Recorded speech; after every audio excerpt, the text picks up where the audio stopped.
This project is the design of an electronic circuit substitution board without the use of any microcontroller, just using analog and digital components to implement the circuit.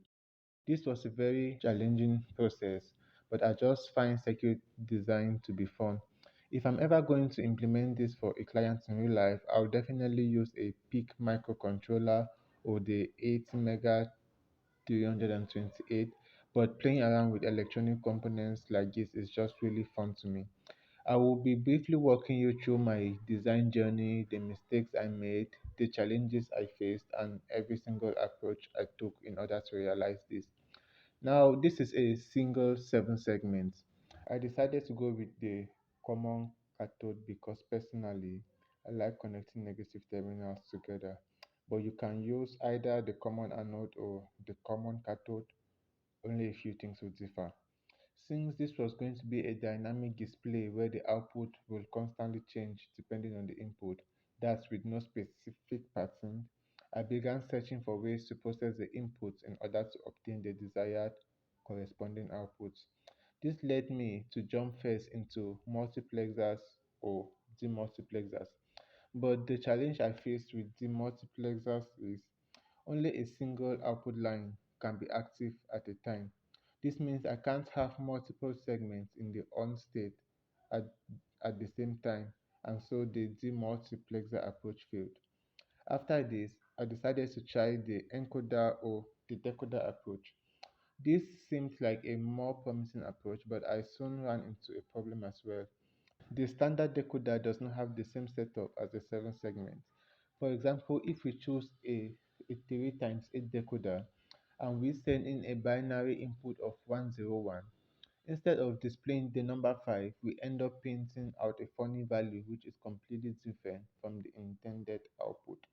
So I took to building my own personalized decoder for this application using logic gates. I started with the truth table, then I simplified the outputs, which gave me a complicated equation, and all of this was more complicated than I imagined. But I was happy to later learn this already existed in the commercial market. So I went for the 7447 BCD to 7 segment decoder, which was almost ideal for use. After this, the next problem I ran into was the BCD code problem. With this design, it required that for you to operate this device, you need to be knowledgeable with number systems, and this won't work too well for the common man. For example, you will need to input 1001 to display the number 9 or 0011 to display the number 3. The next thing to do was to look for a decimal to BCD encoder. I didn't even need to bother about building this one myself because I immediately checked online and I saw one that would fit this application perfectly. The 74147 priority encoder. I didn't like how the number 6 and 9 were displayed though. I wanted to have the curve edge, which the decoder did not include. For me to achieve this, I decided to use logic gates to compute the input and create that effect. For this application, I went along with the NOR gate. However, if you are working with the common anode 7 segments, you might be required to use the OR gate in this application instead. Ideally, this requires a 5 input NOR gate, but I couldn't find one in the Proteus library, so I decided to just use the 8 input NOR gate for the simulation. Now, one thing we have to know for the NOR gate is that the output can only be high if and only if all inputs are high, which is why you see me ground all the unused pins, else that might be a problem. Now let's introduce the concept of push buttons into our design. The next challenge now was using a register to save the input so the output does not change when we release the push button.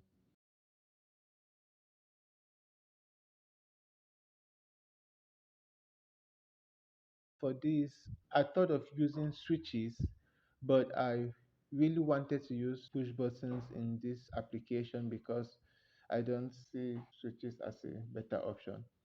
Now I'm going to use a register to save this, but my knowledge on registers was a little vague, so I began to study and simulate different registers in combination with various other components, and I finally decided to use the 74195 register.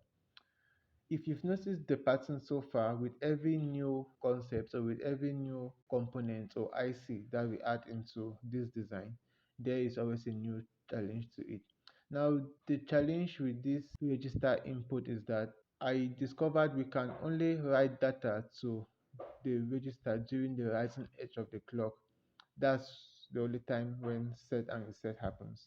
Initially, I thought of building a 555 timer for this application, but I quickly realized it was a silly idea and a normal push button will be better.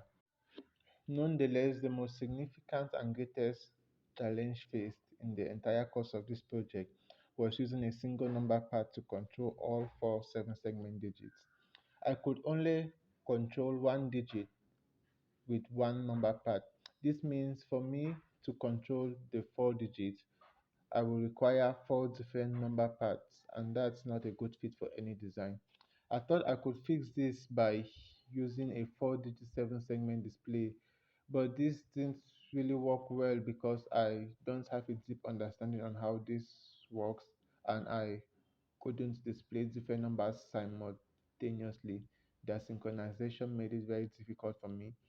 Next, I started thinking of using a parallel access shift register, possibly in combination with a decoder, though I wasn't able to figure out how to go about with the proper connection.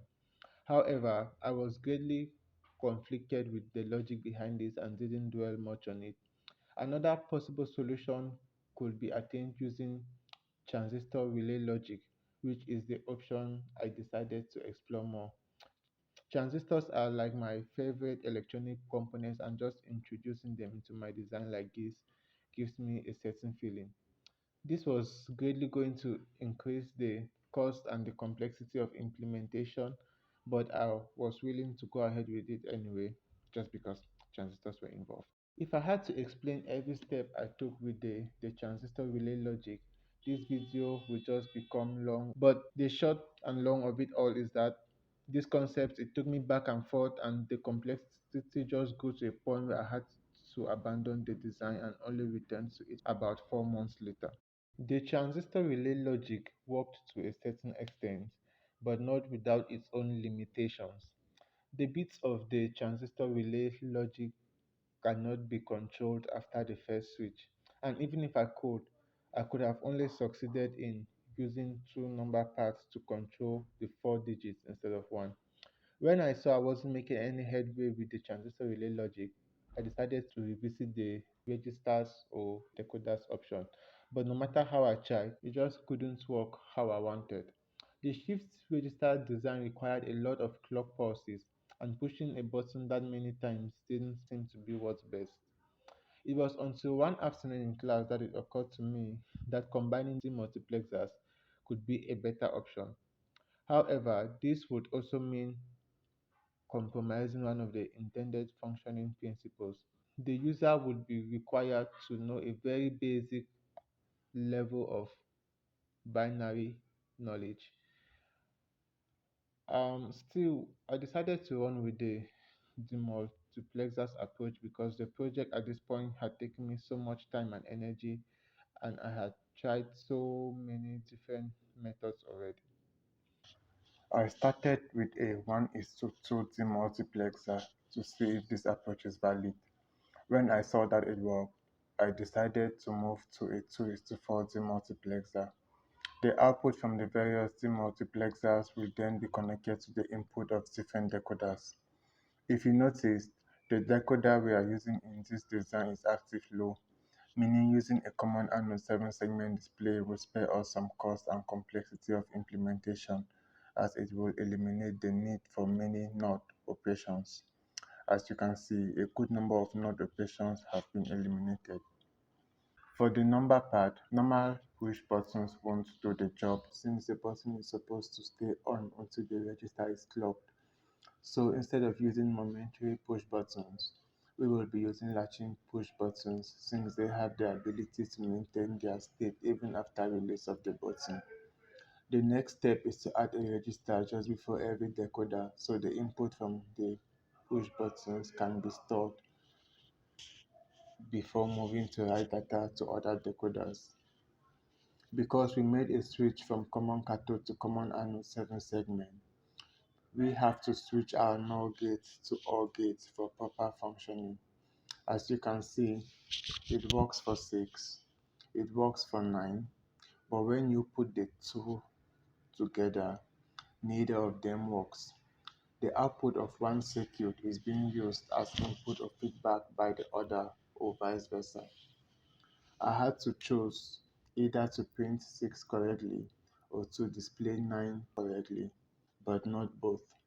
I thought of building a logic circuit whose output will be low only when printing out 6 or 9.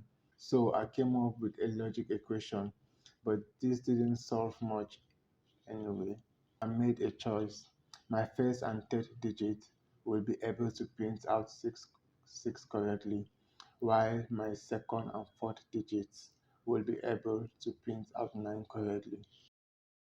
Let's label our selection lines A and B. Also, we should probably change the color of our first two digits to red. Now that we have our design complete, let's try printing out 0710. The first thing is to use your selection lines to select which 7 segments you want to print to. For our first digit, both A and B have to be open. Printing out 0 is tricky because our encoder only has values from 1 to 9. So we have to press the reset button in order to print out 0. After you press 7 on the keypad, the next thing is to use the selection lines to select the digit to write to. Since we are writing to the second digit, B has to be closed and A will remain open. Finally, you press the clock button on the register to store the data. Remember, we are using latching push buttons, so do not forget to press 7 again before pressing 1 on the keypad. After you press 1, move to your selection lines to select the third digit. In this case, B is open and A is closed. Click on the clock button to store your data. To print out the last digit, which is 0, we first make sure the input is clear. We close A and B, and then we hit the clock button. I would love to hear what you think, if there's anything I missed, anything I could have done better, or if you have other devices you would like to see being designed without a microcontroller, just drop it in the comments below. Also, if you attempt an implementation of the circuit, I would love to get your feedback. Thank you for making it to the end of this video. We are FITech, a group of engineering students from different departments. Please don't forget to leave a like and subscribe so you don't miss out on any of our future videos. Stay blessed.